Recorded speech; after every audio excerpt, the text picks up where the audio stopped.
শ্ৰীযুত ভাৰত চন্দ্ৰ কলিতা দুগ্ধ উৎপাদক উদ্যোগী আৰম্ভণিৰ বাবে আড়ম্বৰ নালাগে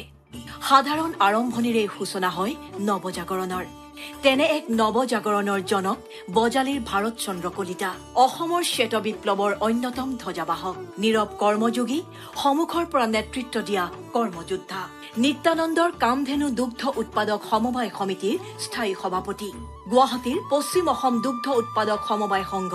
অৰ্থাৎ পূৰবী ডেইৰীৰ কাৰ্যকৰী সদস্য শ্ৰীযুত ভাৰত চন্দ্ৰ কলিতাৰ নেতৃত্বত গঠন হৈছিল ২৮খনকৈ দুগ্ধ উৎপাদক সমবায় সমিতি তেখেতৰ প্ৰচেষ্টাতেই এই সমিতিৰ সংখ্যা এতিয়া ৫৮খনলৈ বৃদ্ধি দুগ্ধ উৎপাদনৰ সমান্তৰালভাৱে পশুপালন আৰম্ভ কৰিছে শ্ৰীযুত কলিতাই অপাৰ কৰ্ম উদ্যম আৰু নেতৃত্বৰ বাবে ২০১১ চনত ৰাষ্ট্ৰীয় দুগ্ধপালক বঁটা আৰু ২০২১ চনত কৃষক কলাকাৰ বঁটাৰে বিভূষিত সমগ্ৰ অসমৰ গোপালক আৰু কৃষকসকলৰ অঘোষিত অভিভাৱক দুৰন্ত কৰ্মী ভাৰত চন্দ্ৰ কলিতাক অসম গৌৰৱ ৰূপে অভিহিত কৰি অসম চৰকাৰ পৰম আহ্লাদিত